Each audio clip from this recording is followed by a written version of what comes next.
আমরা এই সাদা কাফনের কাপড় পরেছি একটাই কারণ, আমাদের সাথে এই বৈষম্য করা হয়েছে।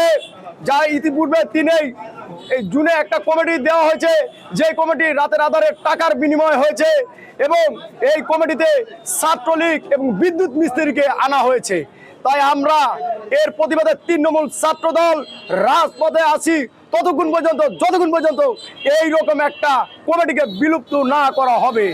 আমরা আরো আলটিমেটাম দিতে চাই, আমাদের এই দাবি দেওয়া যদি তৃণমূল ছাত্র দলের দাবি দেওয়া যদি না মেনে নেওয়া হয়, তাহলে আমাদের শরীরে এক বিন্দু রক্ত থাকা পর্যন্ত আমরা এই রাজপথ ছাড়বো না। ইউনিয়ন সভাপতি হওয়ার যে যোগ্য না, তাকে জেলা ছাত্র দলের যুগ্ম আহ্বায়ক করা হয়েছে।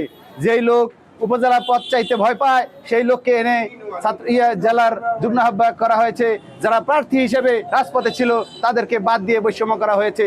যারা সিনিয়র নেতৃবৃন্দ এতদিন মাঠে ছিল, তাদেরকে জুনিয়রের নিচে কোনো রকম নাম রেখে অপমান করা হয়েছে।